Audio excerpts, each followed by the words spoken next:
Hi friends universe, நான் தான் வாங்கப்படலாம் மனது பேசுகிறேன்.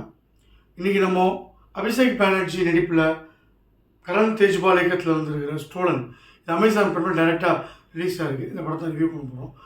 ஒரு ரயில்வே ஸ்டேஷனில் தம்பியை கூட்டின்னு போகிறதுக்காக வந்து அண்ணா வராது. அது தம்பி லண்டன்லேருந்து வந்திருக்காரு. அங்கே வந்து ஒரு பிச்சைக்காரி மாதிரி இருக்கிற ஒரு பொண்ணோட ஒரு 6 மாதம் குழந்தை ஏதோ காணாமல் போயிடுது. காணாமல் போனால் அந்த பொண்ணு ஃபஸ்ட்டு இவரை சந்தேகப்படுத்தோடனே போலீஸ்காரன் வராங்க. கடைசியாக இவர் இல்லைன்னு தெரிஞ்சு யாரோ தூக்கிட்டு போகிறாங்கன்னொடனே இந்த தம்பி ஹெல்ப் பண்ண நினைக்கிறது. அண்ணன் வேண்டாம் இருப்போம், அண்ணனும் சப்போர்ட் பண்ணுறாரு. இவங்கெல்லாம் போலீஸாக சேர்ந்து என்ன ஆச்சுன்றதை ரொம்ப இயல்பாக, அதாவது உண்மையிலே 2018 அந்த சம்பவத்தை வச்சு அழகாக சொல்லியிருக்கிறார் இயக்குனர்.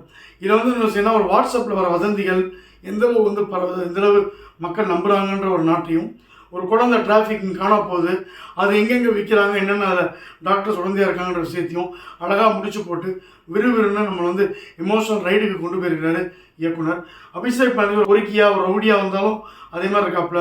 இதில் லண்டன் பேஸ் ரிட்டர்னில் வந்து ஒரு பணக்காரனா அப்படியே பந்தாவாக இருந்தால் அப்படியே இருக்காப்புல. ரொம்ப இயற்கையாக பண்ணியிருக்காரு. இதில் குறிப்பாக அந்த குழந்தை காணாம போகிறவங்களோட அம்மா, அதாவது அந்த ஆதிவாசியோ வேலைக்காரியாக வர அந்த ஒரு லேடியும் சூப்பராக பண்ணியிருக்காங்க. இதில் படத்தில் ப்ளஸ்ஸே வந்து தம்பி ஹெல்ப் பண்ணிக்கிறேன், அண்ணா வேணாம் நமக்கு எதுக்கடா ஒம்புன்றாரு, போலீஸ்காரங்க இன்ட்ராகேஷன் பண்ணுறது, இதெல்லாமே நமக்கு என்னதான் பணம் இருந்தாலும் ஒரு போலீஸ் வந்து நினச்சா எந்தளவு ட்ராக் பண்ணலான்ற ஒரு ப்ராக்டிகாலிட்டி ரொம்ப அருமையாக இயக்கியிருக்காங்க. அதேமாதிரி ரயில்வே போலீஸோட லிமிட் எந்த வரையும் இருக்குது, கண்டுபிடிக்க ஒரு மனசு இருந்தால் தான் போலீஸ்காரங்க வருவாங்கன்றது, அதுலேயும் பணம் இருந்தால் தான் அவங்க ரொம்ப ஆர்வமாக ஒர்க் பண்ணுவாங்கன்ற எல்லாத்தையுமே ஒரே மூவியில் அழகாக இயக்குனர் காமிச்சிட்டாரு. பிகினிங்கில் அந்த குழந்தை காணாமல் போகும்போது யதார்த்தமாக போகிற தம்பியை போலீஸ் மிரட்டுறது, அப்புறம் அண்ணன் வேணாலும் கூப்பிட்டு போகிறது, வீடியோ கால் வந்து இவங்க அம்மா கல்யாணத்துக்கு இந்த 2 பேர் வர்றது.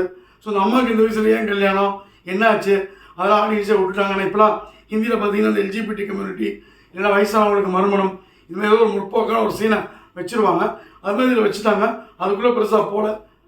பட் கதைப்படி வந்து போலீஸ் இந்த குழந்தைய காப்பாற்றணும்னு கிளம்பினதுக்கப்புறம் அண்ணன் தம்பி மட்டும் வெளில போகலாம் அப்படின்னு போகும்போது இந்த லேடி பின்னாடி இருக்கிறது, தம்பி ஹெல்ப் பண்ணுறது, இவங்களுக்கு நடக்கிற வந்து ஃபைட்டு, இவங்க ஒரு ஃப்ளாஷ்பேக்கை டெலாக் மூலமாகவே சொன்னது, இப்படிலாம் படம் கொஞ்சம் அப்படி போனால் கூட அந்த எப்போ வந்து இவங்க ஒரு ஊருக்கு போகிறாங்க, ராஜஸ்தான் நினைக்கிறேன், அந்த ஒரு பாலைவனம் மாதிரி ஏரியாவில் போன உடனே இவங்க தான் குழந்தை கடத்துருவாங்கன்ற ஏதோ ஒரு நியூஸை பார்த்து இவங்களை விரட்டி அடிக்கிறது, உண்மையிலே நெஞ்ச பத வைக்கிற காட்சி. எந்த பெருசு ஆக்ஷன் சீன்லாம் இல்லை.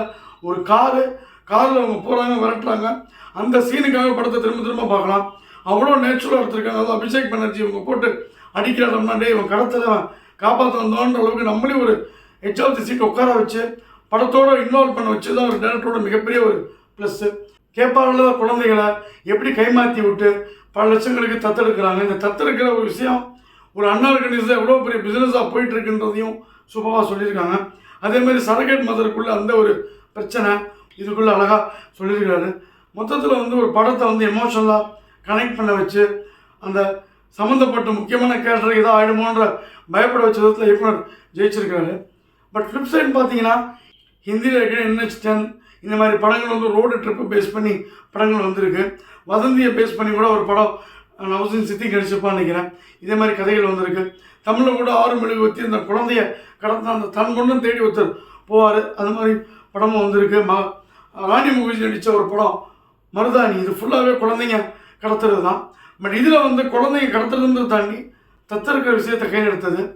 சம்மந்தமில்லாமல் ஒருத்தர் இன்னொருத்தவங்க ஒரு ஏழைக்கு உதவி பண்ண நினைக்கிற அந்த மனிதாபிமானம் எல்லாத்தையும் இயக்குனர் சூப்பராக எடுத்திருக்காரு.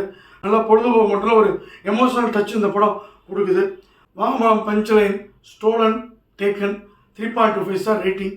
ரிவ்யூ பிடிச்சிருந்தா லைக் பண்ணுங்கள், ஷேர் பண்ணுங்கள். வாங்கலாம் சேனல் பிடிச்சிருந்தா மறக்காமல் சப்ஸ்கிரைப் பண்ணுங்கள். நன்றி, வணக்கம், பாய்.